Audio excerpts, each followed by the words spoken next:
Hello दोस्तों, मैं आपके लिए लेके आया हूँ पिछले वर्षों में पूछे गए प्रश्न जो यूपीएससी, यूपीपीसीएस या अन्य जितने स्टेट पीसीएस के एग्जाम होते हैं उनमें से। तो चलिए स्टार्ट करते हैं। पहला प्रश्न है आज का, भारत में संसदीय प्रणाली की सरकार है क्योंकि ऑप्शन ए, लोकसभा जनता द्वारा प्रत्यक्ष रूप से निर्वाचित होती है। बी, संसद संविधान में संशोधन कर सकती है। सी, राज्यसभा को भंग नहीं किया जा सकता है। और ऑप्शन डी, मंत्रिपरिषद लोकसभा के प्रति उत्तरदायी होती है। इसका हमारा ऑप्शन सही ऑप्शन क्या हो जाएगा? इसका सही ऑप्शन हो जाएगा ऑप्शन डी, मंत्रिपरिषद लोकसभा के प्रति उत्तरदायी होती है। ये हमारा हो जाएगा क्या? लोकसभा मंत्रिपरिषद के प्रति उत्तरदायी होती है। क्यों संसदीय प्रणाली सरकार होती है? हमारे यहाँ संसदीय प्रणाली है, पार्लियामेंट्री सिस्टम है, क्योंकि भारतीय मंत्रिपरिषद लोकसभा के प्रति उत्तरदायी है। भारतीय संविधान के अनुच्छेद 75(3) में स्पष्ट किया गया है कि मंत्रिपरिषद सामूहिक रूप से लोकसभा के प्रति उत्तरदायी होगी। भारत में संसदीय प्रणाली का सरकार मॉडल ब्रिटेन से ग्रहण किया गया है और ज्ञातव्य है कि मिस्टर संसदीय मॉडल में मंत्रिपरिषद संसद के निचले सदन हाउस ऑफ कॉमन्स के प्रति उत्तरदायी होती है। ये ब्रिटेन का है। ठीक है, तो हमारे यहाँ कौन सा मॉडल है? हमारे यहाँ पार्लियामेंट्री सिस्टम है। कहाँ से लिया गया है? ब्रिटेन से लिया गया है। क्वेश्चन नंबर दूसरा है, निम्नलिखित में से कौन सा एक राजनीतिक वैधता का स्रोत नहीं है? इसमें ऑप्शन ए है सहमति, ऑप्शन बी तर्कसंगत प्रज्ञा, ऑप्शन सी शासक की राजनीतिक इच्छा, ऑप्शन डी सार्वजनिक कारण। तो इसका हमारा सही ऑप्शन हो जाएगा ऑप्शन सी, क्योंकि शासक की राजनीतिक इच्छा राजनीतिक वैधता का स्रोत नहीं है। राजनीतिक वैधता से तात्पर्य किसी प्राधिकारी के अधिकार और उसकी स्वीकृति। राजनीतिक वैधता सरकार की प्रणाली को दर्शाता है। सामान्यतः आम सहमति, तर्कसंगत प्रज्ञा और सार्वजनिक कारण इसके स्रोत हैं। शासक की राजनीतिक इच्छा इसका स्रोत नहीं है, तो इस वजह से हमारा ऑप्शन सी गलत हो जाएगा।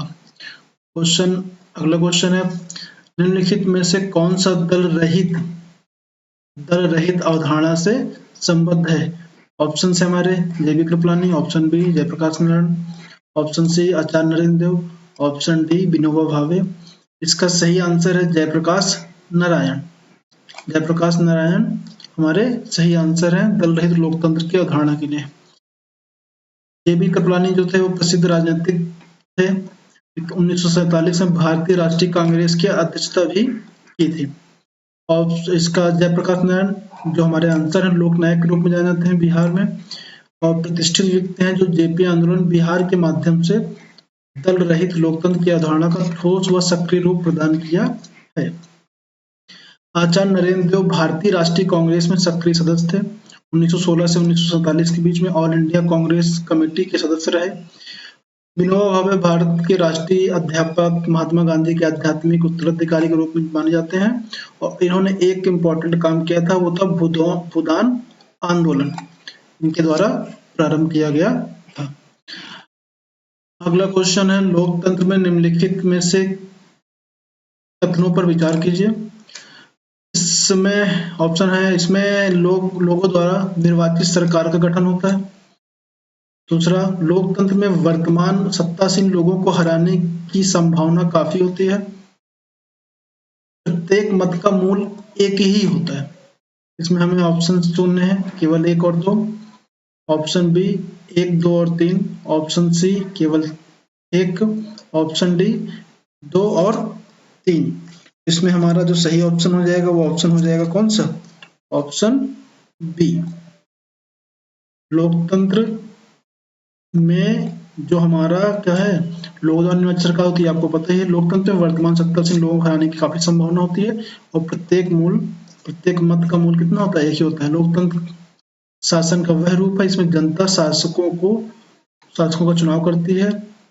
लोकतंत्र में चुनाव लोगों के निष्पक्ष अवसर एवं विकल्प उपलब्ध कराता है। इस आधार पर मौजूदा सत्ताधारी शासकों को हराने तथा बदलने की संभावना हमेशा बनी रहती है। लोकतंत्र में हर वयस्क नागरिक का एक मत होता है। कितना मत होता है? एक मत ही होता है। लोकतंत्र के मूल्यांकन के अनुसार निम्नलिखित में से कौन सा विकल्प सही नहीं है? ऑप्शंस ए स्वतंत्र एवं निष्पक्ष चुनाव, ऑप्शन बी व्यक्ति की गरिमा, ऑप्शन सी विधि के समझ समानता, ऑप्शन डी बहुसंख्यकों का शासन। तो इसमें हमारा क्या हो जाएगा, सही नहीं है। हमारे यहाँ ऐसा तो है नहीं कि बहुसंख्यकों का शासन हो, तो इस वजह से ऑप्शन डी इसका राइट आंसर हो जाएगा।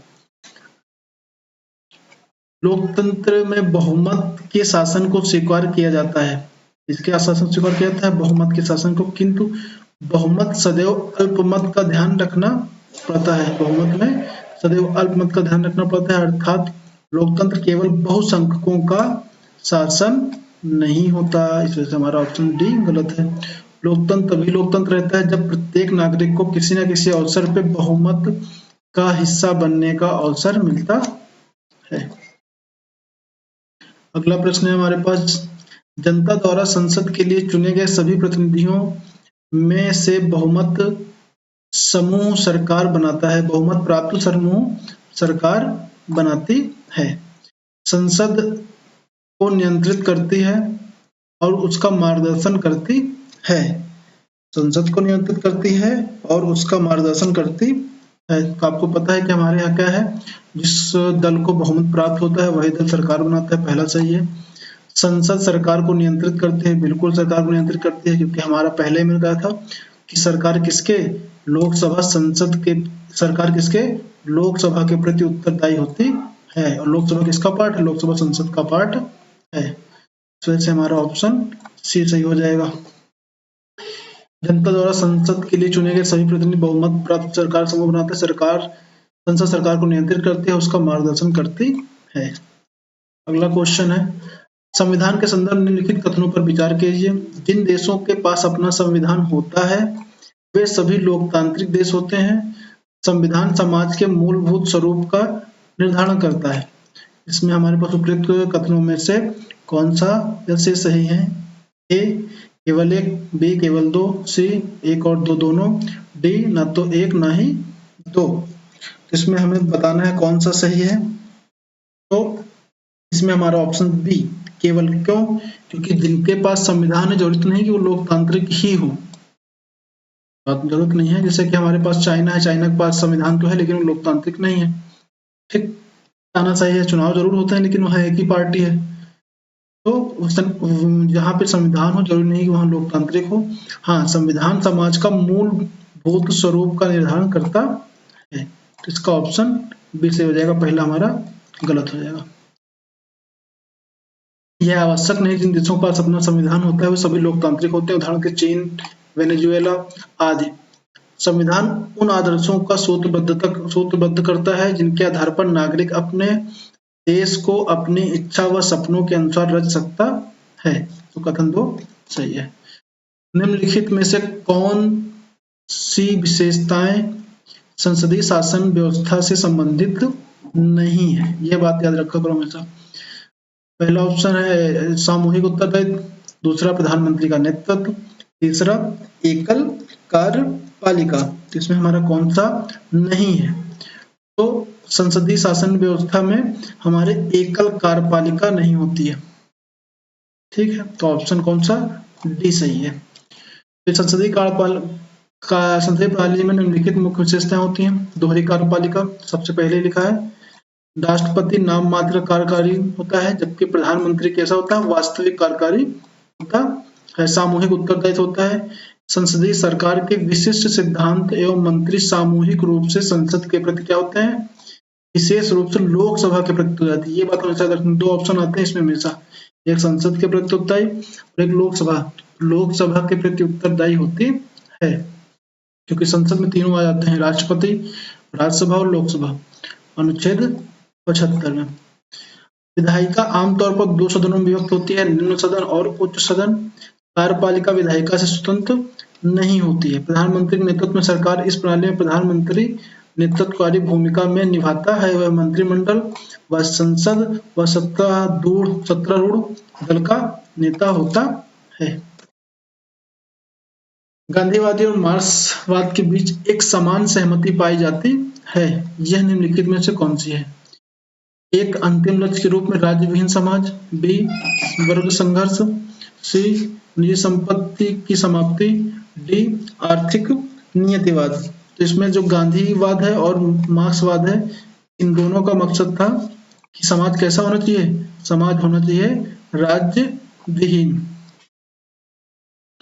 गांधीवाद और मार्क्सवाद दोनों का अंतिम उद्देश्य राज्यविहीन एवं वर्ग विहीन समाज की स्थापना। हालांकि इस उद्देश्य को प्राप्त करने का दोनों का क्या है, साधन अलग अलग था। महात्मा गांधी अहिंसक कथनों साधनों के माध्यम से इसको प्राप्त करना चाहते थे, लेकिन मार्क्स इसे हिंसक माध्यमों से हासिल करना चाहते थे। अगला, संसदीय व्यवस्था वाली सरकार वह होती है जिसमें संसद के सभी राजनीतिक दलों सरकारों में प्रतिनिधित्व होता है। बी, सरकार संसद के प्रति उत्तरदायी होती है, उसके द्वारा हटाई जा सकती है।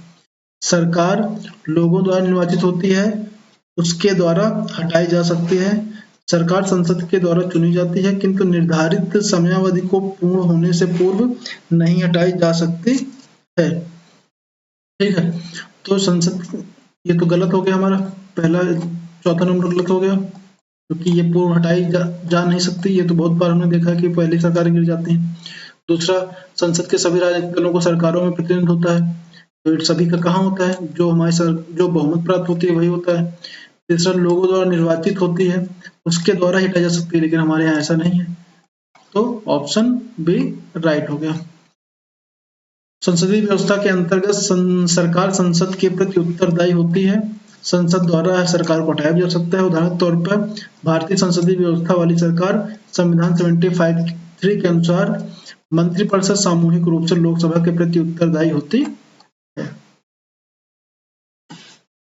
संवैधानिक सरकार, परिभाषा से संवैधानिक सरकार का अर्थ है, ऑप्शन ए विधानमंडल द्वारा सरकार, ऑप्शन बी लोकप्रिय गवर्नमेंट, लोकप्रिय सरकार, बहुदलीय सरकार, और डी सीमित सरकार। तो इसका ऑप्शन सही हो जाएगा डी सीमित सरकार। कौन सरकार, लिमिटेड गवर्नमेंट। लिमिटेड गवर्नमेंट हमारा क्या है, संवैधानिक सरकार है, जो संविधान की व्यवस्थाओं के अनुसार गठित एवं नियंत्रित एवं सीमित हो, व्यक्ति विशेष की इच्छाओं के स्थान पर विधि के अनुरूप ही संचालित होती है। संवैधानिक सरकारें नियमों के अनुसार लोक कल्याण पर आधारित होती हैं, जहां विचार करने योग्य है कि राज्य केवल संविधान का होना मात्र सरकार को संवैधानिक नहीं बनाता, बल्कि वही सरकार संवैधानिक कही जाएगी जो वास्तव में संविधान पर आधारित हो और संविधान द्वारा सीमित व नियंत्रित हो। इस वजह से इसको लिमिटेड गवर्नमेंट बोलते हैं, वही संवैधानिक सरकार होगी। सर्वप्रथम संस्थानात्मक सरकार किस देश में आरंभ की गई, आपको पता होना चाहिए इसका answer. Option A great Britain, UK, Belgium, C France, Switzerland, D. तो इसमें हमारा ऑप्शन कौन सही हो जाएगा, ऑप्शन ए। हमारे यहाँ ग्रेट ब्रिटेन में सबसे पहले संसदीय सरकार आई थी। कब आई थी, 1832 में। 1832 में हमारे यहाँ यूके में संसदीय सरकार प्रारंभ हुई थी। अगला क्वेश्चन है, सरकार की संसदीय व्यवस्था के विषय में निम्नलिखित में से कौन सा वक्तव्य सही है। संसदीय व्यवस्था, ऑप्शन ए विधायिका न्यायपालिका के प्रति जवाबदेह होती है। बी विधायिका कार्यपालिका के प्रति जवाबदेह होती है। सी विधायिका कार्यपालिका दोनों स्वतंत्र होती हैं। डी राष्ट्रपति न्यायपालिका के प्रति जवाबदेह होता है। ऑप्शन ई उपरोक्त में से कोई नहीं, उपरोक्त में से एक से अधिक। तो इसका ऑप्शन कौन से हो जाएगा, उपरोक्त में से एक से अधिक। क्यों, कि सरकार कार्यपालिका एवं विधायिका के प्रति उत्तरदायी होती है। भारतीय अनुच्छेद 75(3) में कहा गया है। मंत्रिपरिषद लोकसभा के प्रति सामूहिक रूप से उत्तरदायी होती है, लिखा है सामूहिक रूप से उत्तरदायी होती है, तो इसमें दो सही होगा, इस वजह से एक से अधिक। निम्नलिखित में से कौन सा कारक किसी उदार लोकतंत्र में स्वतंत्रता की सर्वोत्तम सुरक्षा को नियत करता है। तो हमारे ऑप्शन है, एक प्रतिबद्ध न्यायपालिका, बी शक्तियों का केंद्रीकरण, सी निर्वाचित गवर्नमेंट की सरकार, डी शक्तियों का पृथक्करण। इसमें निम्नलिखित में से कौन उदार लोकतंत्र में है, उदारता जहां पर भी आएगी वहां पर शक्तियों क्या हो जाएगा, पृथक्करण हो जाएगा। किसी उदार लोकतंत्र में स्वतंत्रता की सर्वोत्तम सुरक्षा के लिए यह अनिवार्य है कि शक्तियों का केंद्रीकरण न हो। उल्लेखनीय शक्तियों को पृथक्करण आदि यदि शासन को आधार बनाया जाता है तो वह राज्य की विधायी, कार्यपालिका, न्यायपालिका शक्तियों का उपयोग पृथक पृथक संस्थाओं के द्वारा स्वायत्त रूप में किया जाता है। इसमें न्यायपालिका स्वतंत्र होती है, जिससे शासन व्यवस्था किसी अंग द्वारा स्वतंत्रता पर आघात किए जाने की स्थिति में अन्य अंग नागरिकों की स्वतंत्रता के संरक्षण के लिए आगे आते हैं।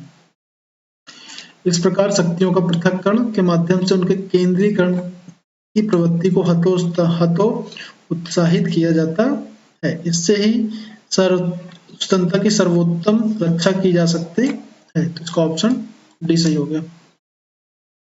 संवैधानिक सरकार से आशय क्या है? किसी राष्ट्र की प्रसंघीय संरचना वाली एक प्रतिनिधि सरकार, कोई सरकार जिसके प्रमुख नाम मात्र शक्तियां हों, कोई सरकार जिसके प्रमुख के पास वास्तविक शक्तियां हों, कोई सरकार जो संविधान की सीमाओं से परिबद्ध हो। अभी मैंने कहा था लिमिटेड गवर्नमेंट, तो यही फिर से आया, इसका ऑप्शन डी है। इसमें हो जाएगा कोई सरकार जो संविधान की सीमाओं से क्या हो, परिबद्ध हो। ठीक, संवैधानिक सरकार वही होती है जो संविधान की सीमाओं से परिबद्ध हो। ठीक है, इसमें वास्तविक शासक कौन होता है? वास्तविक शासक अध्यक्ष हो, जैसे हमारे यहाँ प्रेसिडेंट, वो प्राइम मिनिस्टर है। प्रेसिडेंट के पास क्या है? सिर्फ नाम मात्र की शक्ति है। निम्नलिखित में से किस अधिनियम द्वारा कार्यपालिका और न्यायपालिका के बीच पृथक्करण की दिशा में एक बड़ा कदम उठाया गया था? हमारे पास पिट्स इंडिया एक्ट 1784, संशोधनात्मक इसको बोलते हैं एक्ट ऑफ सेटलमेंट 1781, चार्टर अधिनियम 1813, रेगुलेटिंग एक्ट 1773 1773। तो इसका सही हो जाएगा option B, act of settlement में ही शक्तियों का पृथक्करण किया गया था। 1781 संशोधनात्मक अधिनियम में प्रमुख प्रावधान गवर्नर जनरल की परिषद एवं सर्वोच्च न्यायालय के बीच संबंधों का सीमांकन करना, मतलब लिमिट बताना था क्या क्या आपके काम है। ठीक है, ये लिखा है इसके अंदर, कंपनी के अधिकारियों को शासकीय रूप से किए गए अपने कार्यों के लिए सर्वोच्च न्यायालय के कार्यक्षेत्र से बाहर हो गए थे। ऑप्शन, अगला प्रश्न, ब्रिटिश ईस्ट इंडिया कंपनी ने चाय के व्यापारिक एकाधिकार को खो दिया था, कब खोया था? ऑप्शन 1793 में चार्टर अधिनियम द्वारा, 1813 में चार्टर अधिनियम द्वारा, 1833 में चार्टर अधिनियम द्वारा, 1853 के चार्टर अधिनियम द्वारा। आप सबको पता होगा ऑप्शन इसका कौन सा सही हो जाएगा? ऑप्शन सी, 1833 में जो हमारा चाय और चीन के साथ जो व्यापार था वो भी पूरी तरीके से क्या कर दिया गया था? खत्म कर दिया गया था। यहाँ पे सिर्फ चाय और चीन छोड़ा गया था 1813 में, 20 साल बाद 1833 में वो भी खत्म कर दिया गया था। 1833 में न केवल चाय व्यापारिक एकाधिकार खो दिया, बल्कि उसके सभी व्यापारिक एकाधिकार पूर्णतया समाप्त कर दिए गए थे। निम्नलिखित में से किस अधिनियम ने पहली बार गवर्नर जनरल की कार्यकारिणी परिषद में निश्चित अतिरिक्त गैर सरकारी सदस्यों का अंतर्वेशन मुहैया करवाया? इसमें क्या है, क्या लिखा है? पहली बार गवर्नर जनरल की कार्यकारिणी परिषद आई थी, निश्चित अतिरिक्त गैर सरकारी पदों को लाया गया था, गैर सरकारी सदस्यों का। इसमें से ऑप्शन है हमारे पास ए 1861, भारत सरकार अधिनियम 1919, भारत सरकार अधिनियम 1858 एंड पार्लियामेंट सुधार 1909। इसका ऑप्शन ए सही है हमारा। भारतीय परिषद अधिनियम 1861 द्वारा भारत सरकार मंत्रिमंडल व्यवस्था नहीं रखी। इसमें 4 सदस्यों की संख्या 4 से बढ़ा के 5 कर दी गई। इसमें न्यूनतम विधायी परिषद में न्यूनतम 6, अधिकतम 12 अतिरिक्त मनोनीत सदस्यों का प्रावधान किया गया। उनमें से आधे सदस्यों को गैर सरकारी होना आवश्यक था, किंतु इनकी शक्तियां विधि निर्माता की सीमित थी। वायसराय के विशेषाधिकार तथा आपात की स्थिति में अध्यादेश जारी करने की शक्तियां प्रदान की गई, जिसके तहत लॉर्ड कैनिंग ने भारतीय शासन पे पहली बार पोर्टफोलियो प्रणाली शुरू की। जो मंत्री बनते हैं उनका पोर्टफोलियो होता है। अध्यादेश अपने यहाँ है इस समय, जैसे कि 123 में, ठीक है, 123 में प्रेसिडेंट अध्यादेश जारी कर सकता है, 213 में गवर्नर। तो ये अध्यादेश कहाँ से आया था? 1861 से आया था। क्यों आया था? ये सब क्यों हुआ था? क्योंकि उस टाइम पे 1857 क्रांति हुई थी, उसके बाद ये सारे चीजें हुई थी। अगला क्वेश्चन है हमारा, निम्नलिखित में से किस अधिनियम के माध्यम से भारत में पहली बार मुसलमानों के लिए पृथक निर्वाचक मंडल की व्यवस्था की गई थी? ऑप्शन है हमारे पास 1861 का भारतीय परिषद अधिनियम, 1909 का पार्लियामेंट्री सुधार, 1919 का भारत शासन अधिनियम, 1935 का हमारा भारत शासन अधिनियम। तो इसमें हमारा सही कौन सा हो जाएगा? इसमें हमारा सही हो जाएगा, क्यों? क्योंकि 1906 में हमारी जब मुस्लिम लीग बनी थी, ठीक है, आगा खां की अगुवाई में, तो 1909 में क्या हुआ था? पार्लियामेंटो सुधार में हमारे यहाँ पृथक निर्वाचन की व्यवस्था की गई थी। किनके लिए? मुस्लिम्स के लिए। 1909 में पार्लियामेंट सुधार अर्थात भारतीय परिषद अधिनियम 1909 में पहली बार केंद्रीय विधान परिषद हेतु मुस्लिम वर्ग के लिए पृथक निर्वाचन व्यवस्था की गई थी। इस सुधार के तहत जाति, वर्ग, धर्म आदि के आधार पर पृथक निर्वाचन प्रणाली अपनाई गई, जिसमें presidency, corporation, chamber of commerce, zamindari को पृथक प्रतिनिधित्व दिया गया। इसलिए लॉर्ड मिंटो को सांप्रदायिक निर्वाचन का जनक भी कहा जाता है। नेक्स्ट क्वेश्चन, निम्नलिखित में से किस अधिनियम के माध्यम से भारत में पहली बार विधान परिषद की स्थापना की गई थी? ऑप्शंस ए 1813 में चार्टर अधिनियम, बी 1833 में चार्टर अधिनियम, सी 1853 का चार्टर अधिनियम, डी 1858 का भारत शासन अधिनियम। इसमें हमारा सही ऑप्शन क्या हो जाएगा? क्या लिखा है?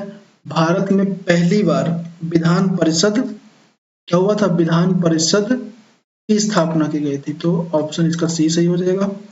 ऑप्शन सी 1853 का चार्टर अधिनियम। क्या हुआ था 1853 में?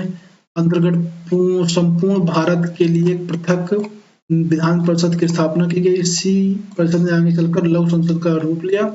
इसके द्वारा भारतीय केंद्रीय विधान परिषद सर्वप्रथम क्षेत्रीय प्रतिनिधित्व का सिद्धांत को प्रतिपादित किया गया था। निम्नलिखित में से 1773 रेगुलेटिंग एक्ट का उपबंध नहीं था। तो इसका ऑप्शन है हमारे पास ए, इसने ईस्ट इंडिया कंपनी के ऊपर संसदीय पर्यवेक्षण की शुरुआत की। बी, बंगाल की सरकार गवर्नर जनरल एवं 4 सदस्यीय परिषद नियुक्त है।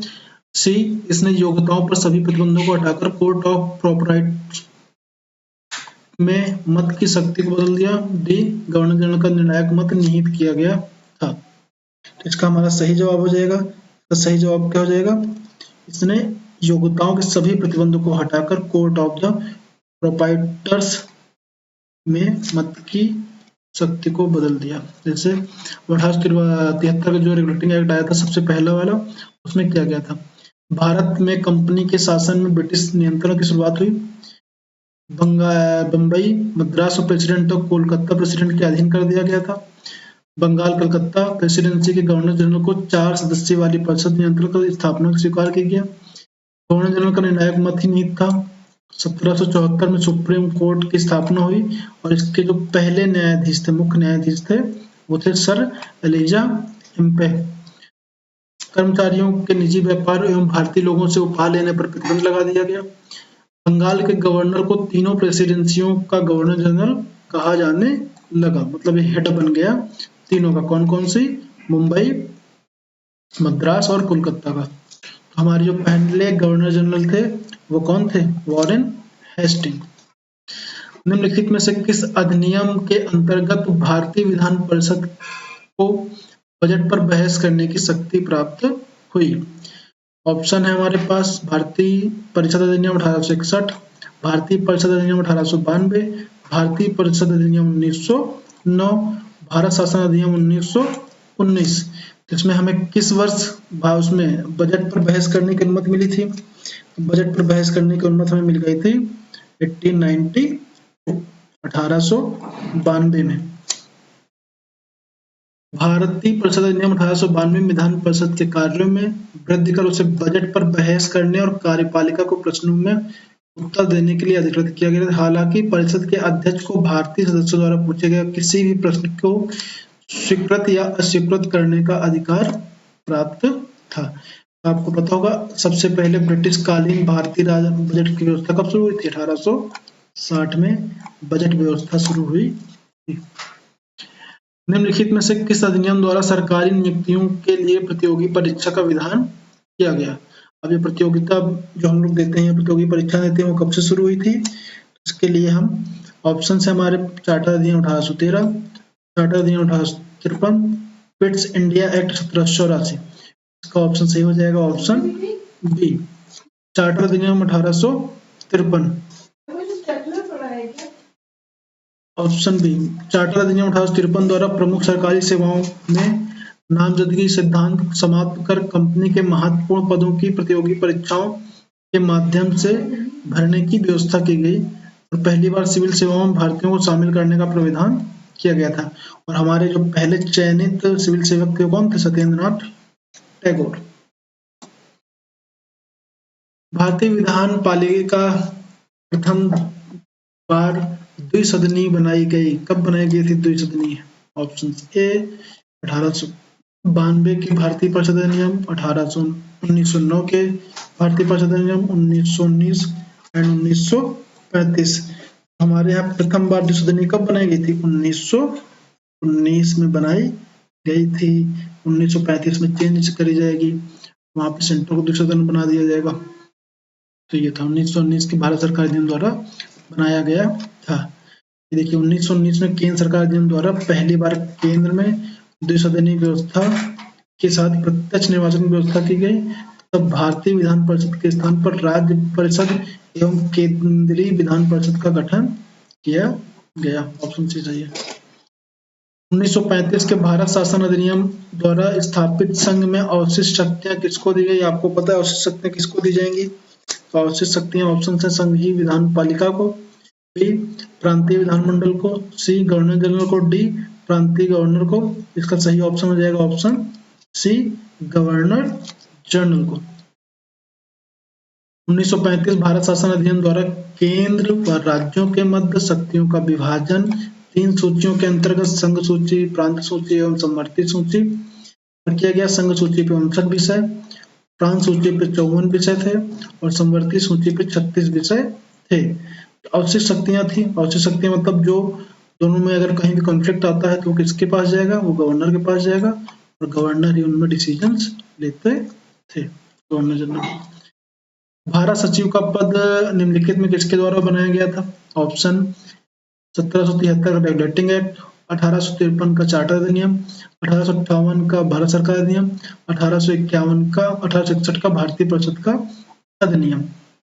इसमें हमें क्या करना है? भारतीय सचिव का पद। आपको पता है तो इसमें ऑप्शन सी सही हो जाएगा। क्यों सही हो जाएगा? क्योंकि 1857 क्रांति के बाद फिर क्या हुआ था? 1858 का भारत सरकार अधिनियम आया था, उसमें भारत गवर्नर जनरल का पद हटाकर उसमें भारत सचिव का पद कर दिया गया था, बाद में वायसराय बना। तो 1858 द्वारा बोर्ड ऑफ अध्यक्ष के पद का भारत सचिव का पद प्रतिस्थापित कर दिया गया था और पहले सचिव थे Lord Stanley. Act of settlement की त्रुटियों को दूर करने के लिए पारित किया गया था, मैंने अभी बताया था। एक्ट ऑफ सेटलमेंट इसको ए 1773 का रेगुलेटिंग एक्ट, बी चार्टर अधिनियम 1793, सी 1784 पिट्स इंडिया एक्ट और डी इनमें से कोई नहीं। एक्ट ऑफ सेटलमेंट किसकी त्रुटियों को दूर करने के लिए आया था? तो एक्ट ऑफ सेटलमेंट 1981 में आया था। 1981 में 1773 के रेगुलेटिंग एक्ट को दूर करने, जो कमियां थी उनको दूर करने लाया था। 1773 की कमियों को दूर करने के उद्देश्य से एक्ट को 1781 पे लाया गया था। इसके तहत कलकत्ता की सरकार को बंगाल, बिहार, उड़ीसा के लिए विधि निर्माण शक्तियां प्राप्त की गई थी। भारत शासन अधिनियम 1919 द्वारा निम्नलिखित में से कौन सा ऐसे विषय आरक्षित थे? अब आपको पता होगा 1919 में हस्तांतरित और आरक्षित विषय आ गए थे। इसमें से ऑप्शन है सिंचाई, न्याय एवं वित्त, जेल एवं पुलिस, उपयुक्त डी सभी। तो इसका ऑप्शन डी सही हो जाएगा। उपयुक्त सभी हमारे क्या थे? हस्तांतरित और आरक्षित विषयों में से आरक्षित विषय थे। भारत सरकार अधिनियम 1919 में प्रांतों में द्वैध शासन प्रणाली प्रारंभ की गई। प्रांतीय विषयों को पुनः 2 भागों में बांटा गया, हस्तांतरित एवं आरक्षित। आरक्षित विषयों में शामिल थे रक्षा, विदेश मामले, वित्त एवं भूमि कर, अकाल सहायता, न्याय, पुलिस, पेंशन, छापाखाना, समाचार पत्र, सिंचाई, जलमार्ग, कारखाना, बिजली, गैस, श्रमिक कल्याण, औद्योगिक विवाद, मोटर गाड़ियां, छोटे बंदरगाह, सार्वजनिक सेवाएं। ऑप्शन डी सही हो जाएगा। किस अधिनियम की प्रमुख विशेषताएं प्रांतीय स्वायत्तता थी? इसमें हमारा ऑप्शन है, ऑप्शन भारत सरकार अधिनियम 1935, भारत सरकार अधिनियम 1919, भारत सरकार अधिनियम 1904, भारत सरकार अधिनियम 1958। इसमें से कौन सा क्या कह रहा है, कौन सा, सॉरी, हाँ, कौन सा क्या है, प्रांतीय स्वायत्तता की विशेषताएं थी? तो इसमें ऑप्शन हो जाएगा हमारा भारतीय शासन अधिनियम 1935। 1932-33 में आपको पता है 3 गोलमेज सम्मेलनों से इसमें संवैधानिक सुधारों का संबंधित संतुष्टियों के फलस्वरूप भारत सरकार अधिनियम 1935 अस्तित्व में आ गया था। इसने संघीय शासन की नींव रखी थी। विशेषता प्रांतीय स्वायत्तता थी। केंद्र में द्वैध शासन की स्थापना हुई तथा केंद्र और राज्य इकाइयों के मध्य शक्तियों का विभाजन हुआ। भारतीय शिक्षा एवं साहित्य पर प्रतिवर्ष 1 लाख रुपए खर्च करने का प्रावधान किया गया था। कब किया गया था? ऑप्शन ए 1813 चार्टर अधिनियम, बी 1833, सी 1853, डी 1858। तो इसमें हमारे 1813 में जब चाय और चीन के साथ व्यापार की छूट दी गई, उसके साथ ही 1 लाख रुपए खर्च करने का भी प्रावधान किया गया था, जो कि कभी खर्च नहीं हुए। भारतीय ब्रिटिश क्षेत्र में संवैधानिक स्थिति को सर्वप्रथम स्पष्ट रूप से परिभाषित करने के लिए 1813 में चार्टर अधिनियम के तहत प्रतिवर्ष 1 लाख रुपए खर्च करने का प्रावधान किया गया। इसके अतिरिक्त मिशनरियों को धर्म प्रचार की अनुमति भी दी गई थी और चाय व चीन के साथ व्यापार की छूट, बाकी सारी व्यापार प्रतिबंध हो गया था। तो ये हुआ था 1813 में। निम्नलिखित में से किस अधिनियम के तहत भारत पर शासन करने का अधिकार ईस्ट इंडिया कंपनी से लेकर ब्रिटिश क्राउन को सौंप दिया गया था? कहां से? ईस्ट इंडिया कंपनी से लेकर ब्रिटिश क्राउन। तो ऑप्शन है हमारे पास ए 1813 का चार्टर एक्ट, बी 1853 का चार्टर एक्ट, सी 1853 का चार्टर एक्ट, डी 1858 का भारत सरकार या भारत शासन अधिनियम। तो ये है डी। क्यों? क्योंकि 1852 क्रांति के बाद हमारे यहाँ से ईस्ट इंडिया कंपनी को खत्म किया गया और उसकी जगह ब्रिटिश क्राउन ने ले ली थी और बन गया था भारत सचिव। तो 1852 क्रांति के फलस्वरूप 1858 में सीधा अस्तित्व में आया था, जिसके तहत भारतीय मामलों में ब्रिटिश संसद का सीधा नियंत्रण स्थापित हो गया और राज सचिव का पद सृजित किया गया। मुगल सम्राट का पद समाप्त कर दिया गया था। इस कानून में भारतीय मामलों पर ब्रिटिश संसद का सीधा नियंत्रण स्थापित हो गया। भारतीयों को 1947 में सार्वभौम सत्ता सौंपने की योजना निम्नलिखित में से किस नाम से जानी जाती है? ऑप्शन है हमारे पास, ऑप्शन ए डूरंट योजना, बी मिंटो मार्ले योजना, माउंटबेटन योजना, सी एंड डेवल योजना, डी। आपको पता है हमारे यहाँ सौंपने की कार्रवाई किसने की थी? माउंटबेटन ने की थी। ऑप्शन सी सही हो गया। ये तो 1946 में आ गया था, डेवल योजना आ गई थी। तो माउंटबेटन योजना 3 जून 1927 को प्रकाशित माउंटबेटन योजना भारतीय स्वतंत्रता अधिनियम 1947 में वैधानिक रूप से प्रदान किया, ठीक है, और सार्वभौम सत्ता सौंपने का कार्य किया। भारत पाकिस्तान का विभाजन भी किया। भारत में पहली बार उत्तरदायी शासन जैसे शब्दों का प्रयोग किया गया था। ऑप्शन ए 1919 में, ऑप्शन बी 1909 में, ऑप्शन बी 1919 में, ऑप्शन सी 1935 में, ऑप्शन डी 1858 में। तो इसका ऑप्शन सी हो जाएगा उत्तरदायी शासन, ये आया था हमारे 1919 में। ऑप्शन बी सही है।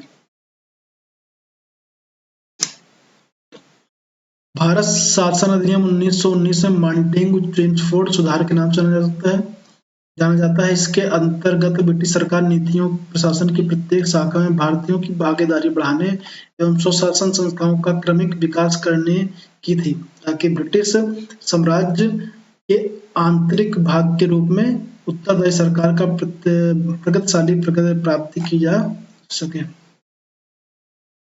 निम्नलिखित में से इस अधिनियम ने प्रांतों में द्वैध शासन आरंभ किया था?